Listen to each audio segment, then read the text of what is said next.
Good morning students, welcome to accounts class. आज हम लोग ट्रिपल कॉलम कैश बुक का क्वेश्चन नंबर 10 स्टार्ट करने जा रहे हैं और यहाँ पर प्रोप्राइटर का नेम दे रखा है। ठीक है। दूसरी बात, आप लोग का हो सकता है किसी की बुक में क्वेश्चन नंबर 10 ना होकर के 9 हो, जैसे जो भी क्वेश्चन नंबर होगा आप फेयर कॉपी में वही लिखेंगे। तो आइए स्टार्ट करते हैं। क्वेश्चन नंबर 10 समझना। सबसे पहला दे रखा है जनवरी की 1 तारीख को कैश इन हैंड का बैलेंस और कैश एट बैंक का बैलेंस। तो देखिए, जनवरी 1 टू बैलेंस ब्रॉट डाउन 2200 रुपये कैश कॉलम में, 50,000 रुपये बैंक कॉलम में आपने लिख दिए। इसके बाद 3 तारीख को आपने परचेज किया गुड्स 75,000 का, less trade discount 20%। Trade discount less ही होता है, तो आपने 75,000 का जब 20% निकालेंगे तो 15,000 आएगा। मतलब आपने परचेज कितने का किया होगा? 60,000 रुपीज़ का। 75,000 में से 15,000 लेस करने के बाद तो हम सबसे पहले देखें पेमेंट कैसे हो रही है। चेक के थ्रू हो रही है। तो देखिए 3 जनवरी को by purchases account 60,000 bank column में आपने लिख दिया। इसके बाद आपको CGST और SGST 6% लग रहा था, तो हमने सेम वही by input SGST by input CGST, इसका आपने कितने परसेंट निकाला? 6%। 3600 सेम अमाउंट। इसके बाद आपका जो है 4 जनवरी को सोल्ड गुड्स फॉर 40,000, आपने माल बेचा 40,000 का, ट्रेड डिस्काउंट 15%। 15% ट्रेड डिस्काउंट का मतलब हो गया आपका 6,000 रुपये। तो 40,000 में से आपने 15% लेस किए, मतलब 6,000 रुपये लेस किए, तो कितना आ गया? 34,000 का आपने माल बेचा। अब माल बेचा तो पेमेंट कैसे मिल रही है? चेक के थ्रू मिल रही है। तो देखिए हम सबसे पहले ये देख लें कि वो चेक कहीं अगले दिन जमा तो नहीं हो रहा। तो देखिए चेक जो है वो कहीं नहीं लिखा कि अगले दिन जमा हुआ है, तो ये हम मान लेंगे कि जो हमने माल बेचा है वो चेक उसी दिन बैंक में जमा हो गया है, सेम डे पे। तो देखिए 4 तारीख को to sales account, bank column में लिखा 3400 और इस पे क्या लग रहा है? IGST 12%। तो हम क्या लिखेंगे? तो आउटपुट IGST इसका 12% निकालेंगे तो 4080 अमाउंट आ जाएगा।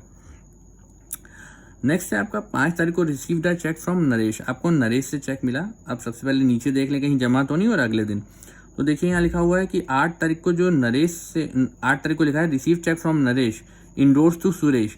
जो हमें नरेश से चेक मिला था वो हमने सुरेश को दे दिया, थर्ड पार्टी को। तो मैंने आपको बताया है, इस बात का ध्यान रखिएगा। चेक रिसीव्ड हुआ हो और उसके बाद यदि वो अगले दिन या उसी दिन किसी को भी इंडोर्स कर दिया जाएगा तो इसकी कैश बुक में कोई रिकॉर्डिंग नहीं होगी। इसके लिए हमें हिंट देनी पड़ेगी। आपका receipt and endorsement of cheque will be recorded through journal proper not in cash book. तो इसके बाद है नेक्स्ट आपका केस 10 तारीख को paid life insurance premium of mister Mohan. आपने लाइफ इंश्योरेंस प्रीमियम की पेमेंट की है मिस्टर मोहन की। तो मिस्टर मोहन है प्रोपराइटर, मतलब बिजनेसमैन है, और उसकी हमने लाइफ की है। लाइफ का मतलब ही होता है पर्सनल एक्सपेंसेस, उसका हो गया ये। तो हम इसको क्या लिखेंगे 10 तारीख को? बाय ड्राइंग्स कैश कॉलम में 100 रुपये। इसके बाद है 13 तारीख को received a cheque from Pavan in full settlement of his account of 750। आपको चेक कितने का मिल रहा है? 700 रुपये का, जबकि लेने कितने थे उससे? 750। तो 50 रुपये का तो हमारे डिस्काउंट अलाउड में चले गए। तो देखिए चेक मिल रहा है, तो अब सबसे पहले ये देख लें कहीं चेक अगले दिन जमा तो नहीं हो रहा। तो कहीं नहीं लिखा कुछ भी ऐसी लाइन।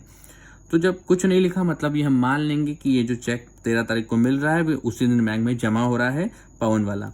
तो देखिए रिसिप्ट कॉलम में 2 पवन और रकम किस कॉलम में? बैंक कॉलम में, और डिस्काउंट के आपके 50 रुपीज़।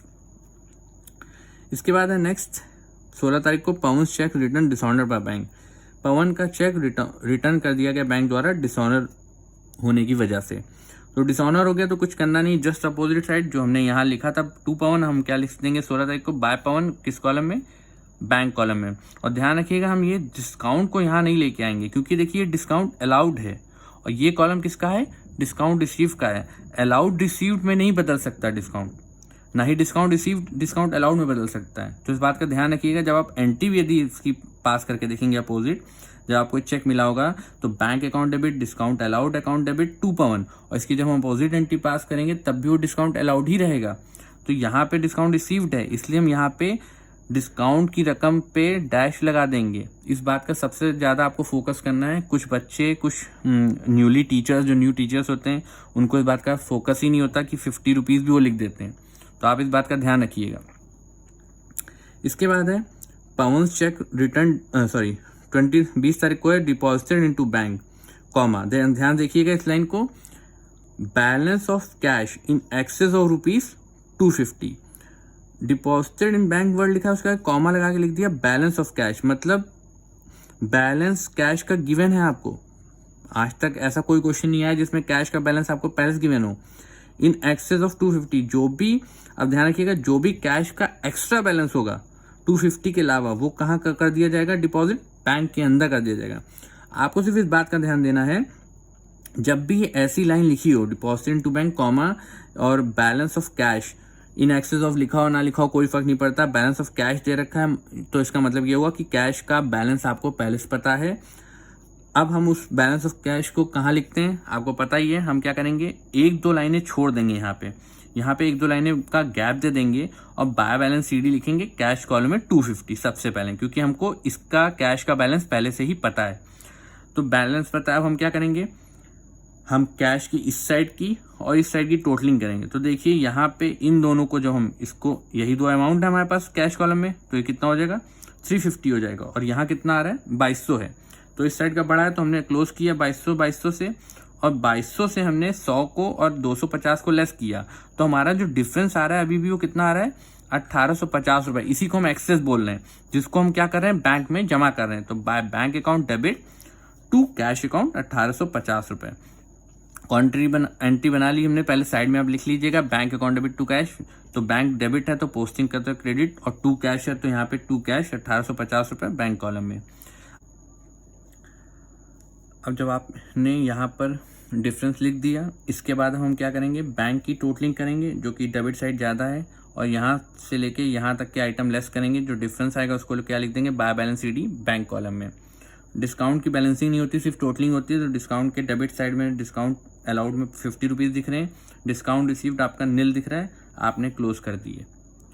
अब आपको बच्चों स्टूडेंट्स कोई भी इस क्वेश्चन में डाउट हो तो आप मुझसे कॉल करके या मैसेज करके पूछ सकते हैं। और आपने इस क्वेश्चन में नई बात क्या सीखी है, वो ये है कि जब भी चेक मिलेगा उस पर जो डिस्काउंट है और वो डिसऑनर्ड होगा तो वो डिस्काउंट यहाँ पे नहीं लिखा जाएगा, क्योंकि ये डिस्काउंट अलाउड है, ये डिस्काउंट रिसीव में कन्वर्ट नहीं होता, और ना ही डिस्काउंट रिसीव्ड कभी डिस्काउंट अलाउड में कन्वर्ट होता है। ठीक है, और इसमें नई चीज़ क्या है, आपको सबसे पहले कैश का बैलेंस गिवन है। कैश का बैलेंस जब भी गिवन होगा तो आपको डिफरेंस निकालना होगा, और उस डिफरेंस को कहाँ पुटअप करना होगा, डिपॉजिटेड इनटू बैंक। साइड में एंट्री पास कर लीजिए, एंट्री पास करने के बाद उसकी पोस्टिंग कर दीजिए जैसे कि मैंने पास किया। और ध्यान रखिएगा काउंटर लिखना कंपलसरी होता है, वरना 1/4 नंबर कट जाते हैं। अब स्टूडेंट्स यदि आपको अभी भी कोई डाउट हो इस क्वेश्चन में तो आप मुझसे कॉल करके या मैसेज करके पूछ सकते हैं। And please subscribe my channel, share this video. Thank you.